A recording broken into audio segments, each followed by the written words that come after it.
This is a Banks Martin Beaulieu 30. It's not just a brand new boat, it's a brand new company.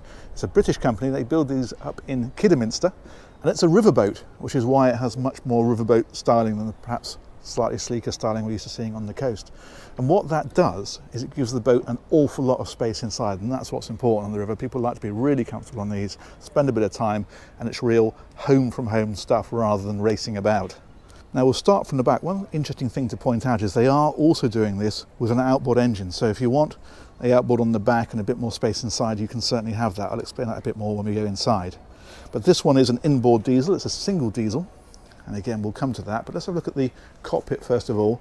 So this is just a big seating area around the back. This canopy, of course, will all come off. And then you have the open backed wheelhouse up there at the front. More seating on this side, and there's a little sink out here as well. In fact, that's a shower, although probably less likely to be swimming if you've got it on the Thames.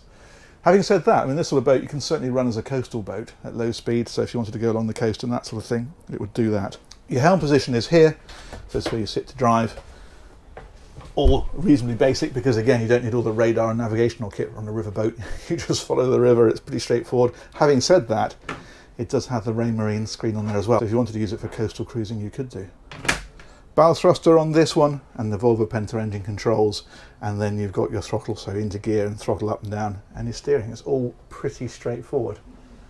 And they've put some skylights in the roof as well for a bit more light in here, which is a good idea.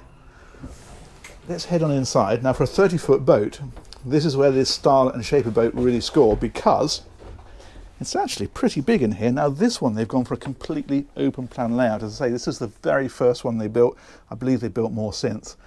And I think the layouts are changing slightly on them, so if you wanted to have one that wasn't quite as open plan, I think they'll do that. It'd be worth checking their website. I'll put a link in the description. But this is just a really open, spacious boat. It's just like a great big lounge on the water. You can convert it to sleeping, so you'll see this table at the front here. It's on a telescopic leg. You can drop that down, put some info cushions on that. And if you want to spend the night on the boat, then of course you can do. One interesting feature is up here, because there's a button that we can press, and that whole roof panel slides back,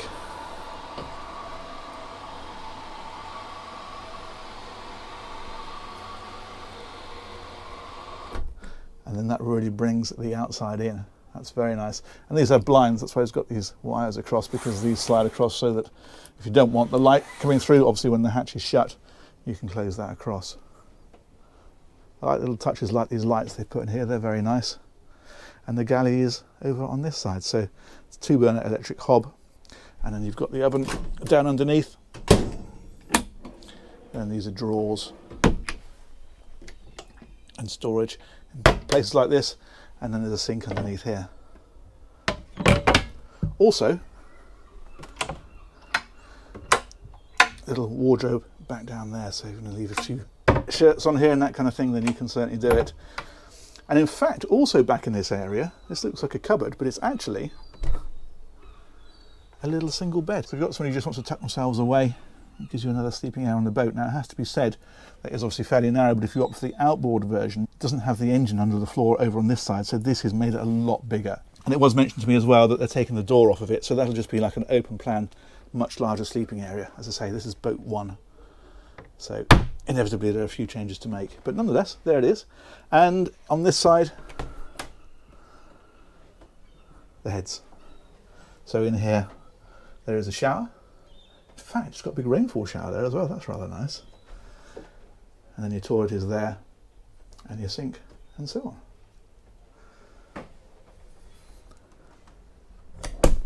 But that's a rather lovely riverboat, I think, for a 30-foot boat. It's acres of space and loads of light, because you've just got these great big windows all the way around. As I say, it's home from home stuff on the river. They're less concerned with go faster appearances and much more concerned with lovely practical details like a great view out. There it is. I think the only thing left to show you is the engine. That's underneath the floor. As I say, being just here, it means that that limits that cabin on that side. If you have the outboard version, this is gone. But this has got a Volvo Penta in it. It's a shaft drive, 75 horsepower unit. And there it is.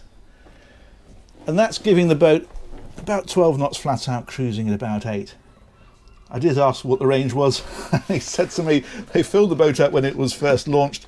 They've done 40 hours on it since, and they're still in the original tank, so they don't know, other than to say it's a lot.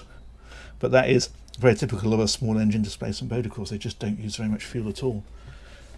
But all very get-at-able. And as I say, for a riverboat, ideal. Straight shaft drive, all nice and straightforward. So there we go. Something a little bit different for Aquaholic. We haven't had a riverboat before, I don't think. I'll sit back up here at the helm and say thank you to Banks Martin for letting me have a look at that one, and thank you to you guys as ever for watching. We'll catch you on the next one. Take care. Bye bye.